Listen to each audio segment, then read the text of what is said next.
Thank you. Hello everybody, my name is Craig Bennett and I'm the founder and owner of TechViews Nope. And today I am doing a tutorial for Windows 10, and in this tutorial we're going to get into what to do when you first get a brand new Windows computer. Now this is to include both a used and new. So if you get a used computer, one of your first things you need to do is go to settings before you even really do anything. Go to settings, go to update security, go to recovery, and then what you need to do, go to advanced startup, and then have it where it wipes the computer. I forgot what the option's called, but basically that will get you back to square one. So it wipes it like it's a brand new thing. Obviously the hard drives and all the other stuff is used, but still it hopefully will wipe that. Keep in mind there still might be some hidden stuff, so you want to do some antivirus stuff. In fact, let's get into that. When you get your thing back up, or when you're starting your computer up for the first time, it's a brand new computer, you need to go into your profile that you just made, and you need to start downloading a antivirus. I prefer Avast. You may prefer something else, it's just fine. I'll say stay away from McAfee because it's not, in my opinion, it's not that good. But also stay away from Northern because at this time it's a resource hog. That may change in the future, and in fact all this stuff may change in the future. But for the most part, I'll say go with Avast. Kaspersky, I heard it's pretty good. A few others are pretty good. But the reason why I'm saying Avast right now is because it has a boot time scan. And with this, you want to go to the Avast, go to scan, boot time scan, and you want to make sure that the sensitivity is high and unpacks everything and does all this other stuff. And what that does is it scans everything before the actual operating system starts on and so on. This prevents anything that can hide into the operating system itself vulnerable. So it's pretty important to note that. Now, as far as the other things to note, after you installed your antivirus or while you're installing it, but if you got a used computer, I'll say just install the antivirus to the boot time scan and then continue on. Otherwise, go ahead and go to your start, right click, go to device manager, and what you want to do is go to each and every one of these, open them up, right click, go to updates, search automatically. Let it search. Obviously you gotta have internet access to the computer and let it do its thing. You have to do it every single one, and hopefully it will say it's already installed. Otherwise it will try to install some of the stuff, and some of these will say that it will require a restart. Don't restart just yet. We're going to do all that in a little bit, so we can knock it all out one time. Now, real quick, real story. I play games once in a while, and some of them have heavy graphics like Ark Survival, and I didn't know my PCIe was not updated. So whenever I played something with heavy graphics, what would end up happening is the entire computer would get laggy and have some other problems with that. But then I would have network issues and some other stuff that you really want to associate with one another. So with here, by updating it, it fixed all that. Even with the graphics card itself being updated, this had to be updated in itself. Now keep in mind, you may have to go back to here and try to update it once every 3-4 years, something like that, but 3 or 4 years, not every month or anything like that. So you don't have to regularly do this, and most likely you're just going to have to do this once in your computer's life. So after you're done with all that, let's go to your settings and go to update and update here. While that's doing its thing, you want to go to the advanced options and set this up like you want. Real quick, a lot of this, it will say that you will be forced to install the updates. It will restart. Either you can delay it up to so long, or you can give it a power just to restart the computer automatically. Even if you give it a power to restart the computer automatically, a time will be down here if there needs to be a restart, and you can delay it from there. But the reason why Microsoft done that is because the law is pushing IT companies to take more responsibility towards security, and with their Apple, Microsoft, and even Google has found that users don't update their stuff, and you're talking about less than a 12% actually regularly updates their stuff, and then you have a pretty good portion of the others that will sit there and never update their stuff at all. They'll get their computer, they won't update it at all. So this forces that. A lot of people don't realize that, because a lot of people, this is one of the only things you're going to have to deal with, that updates. Obviously, you get a TV, you don't have to worry about that. But that's one thing to note, is it deals with security and a few other things. So you got people complaining about problems that's been fixed 6 months ago, and all they have to do is update their computer. So yeah, it's best to allow it anyways. But yeah. So going from there, go into the accounts and sync. If you got another Windows 10 computer, you can actually sync the themes and stuff, so it automatically transfers, and you don't have to worry about all that. Let's go into the privacy, and I would go down through each one of these and take a look at what you're willing to give up.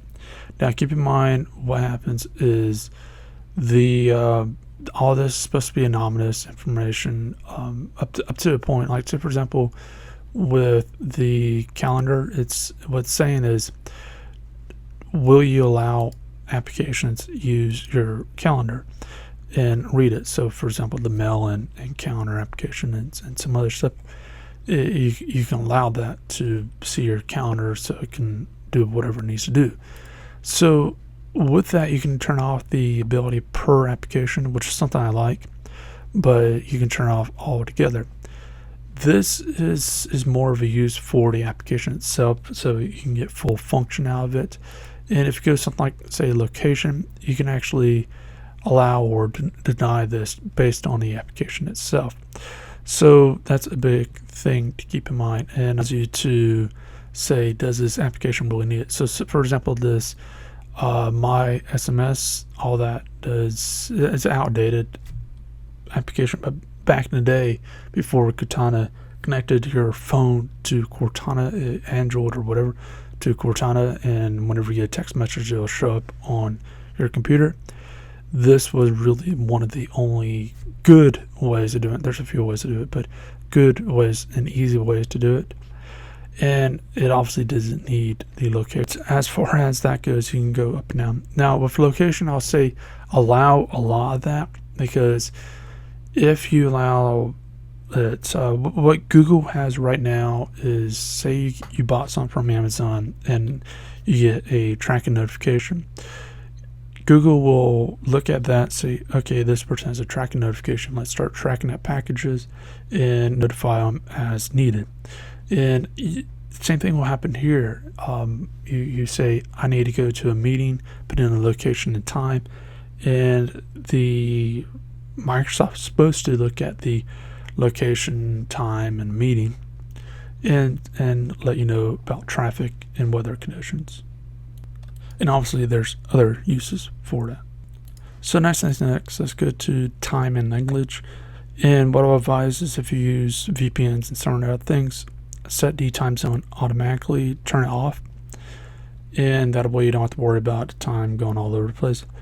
But with that, you can change the format if you want. It's down here. I got an entire video on that, and also set the stuff, the formats. I got an entire video on all that. You can also make additional clocks. So if you have business across the world or multiple time zones, you can deal with that right on the edge of one time zone, and then you can set the clock for the other time zone in case you got that type of problem, which is fine. Another thing is you can add languages. It deals with applications, so I'll highly advise to take a look at this, add languages as needed, and also speech. Go ahead and take a look at all of these things. Now real quick, let's say that you don't want your Windows to be updated. You know the risk. We already covered it a little while ago. And you have metered internet. Go to your network and you want to go down to the advanced options and set as meter connection. And what this does is this will stop that type of stuff. Next, let's go to personalization, and you want to personalize this. Again, if you have another Windows 10 computer, it will sync across the board, so you can do all that. And keep in mind, there might be more things to do, but at this time, May 30th, this is pretty much what it's limited to, but they're supposed to be adding more features as time goes on. So next thing's next, let's deal with what if you want to automatically log into Windows without, like when you first crank up the computer, it's a desktop, so it's not going to go anywhere. It's in your house. It's in a safe location. No kids can get to it or whatever. Or even if they do, you got it set up where it ain't going to do anything stupid. So go to start, type out net pl whiz and run that. And you want, and basically what this does is it says that you will go and simply log straight into Windows. Now, next thing's next is this may be the time to restart the computer. That way you can have all that stuff going. And if you're going to do antivirus stuff, it's probably going to tell you to restart the computer before it really takes effect. If you've got licenses and stuff like that with the antivirus, go ahead and put that in now so it does that and get that out of the way. But once you restart the computer, you want to go down and add your third-party stuff, so like Dropbox, Google Drive, whatever it may be, and then go into your task manager, and you want to go into startup and go and take a look at, it might not have the startup impact, but you want to take a look at all this and say, okay, I don't really use VMware that much, so let's disable that from starting up. And you can go down this entire list and see what you use and what you don't use on a regular basis, so you can disable or enable it from starting up. It will even tell you how quick your last load time was. Obviously certain systems will be different, so like say for example with mine being about 5 seconds, about 4 or 5 seconds, yours might be a minute, yours might be less than a second. So it really depends on the system and what you got going for it. But this just makes it easier. And overall, this makes it easier on the entire platform because you only have a set amount of resources. You only got so much RAM, so much processing, so much this and so much that. So if, like for example, I don't print things off but rarely, so I'll just disable that altogether. I don't go in VM. I used to go in a lot, but I don't go in really at all anymore, so I can just disable that and so on. And same thing with yours.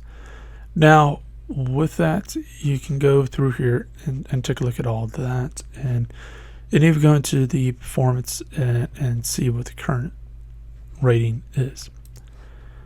So at this point, I'll say start installing the browsers of your choice, so Firefox, Chrome, whatever.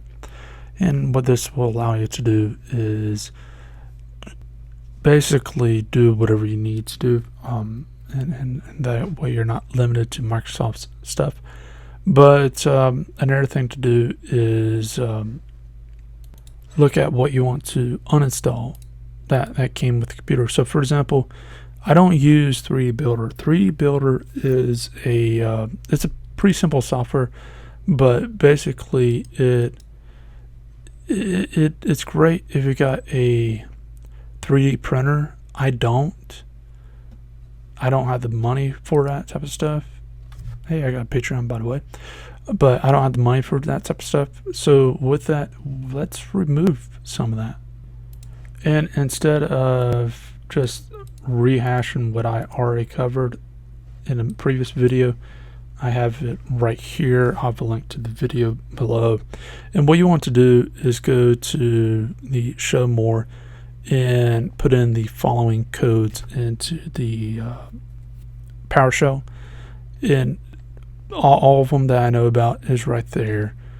So check that out, and message me on there if you run some problems, or on here if you're running some problems, and be detailed as possible. But I'll leave a link below to that particular video, and that gets into that in case you run into something like that. And keep in mind things like Office, get Skype, something like that. You can remove a lot of those through the thing. And if you want them back, you can go through the Windows Store and just look it up and go from there. So it's not a huge loss. But say I don't have a 3D printer and a 3D builder, it's not good like CAD, so I can't use it as an AutoCAD. But if I'm building something for a 3D printer, that would be perfect.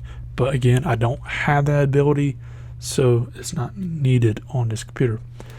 So with that being said and all, if you do have any questions or anything else, then let me know. If you want to add any more things to this list, then go ahead and do that down below in the comment section. While you're down there, check out the description for the links on how to support this channel and help these videos keep coming out on a regular time. But anyways, it's been Corey Bennett, founder of Tech for You Snope. Leave a like, subscribe, and share. Especially subscribe and share, and check out my other videos. And I'll see you next one. Have a great day.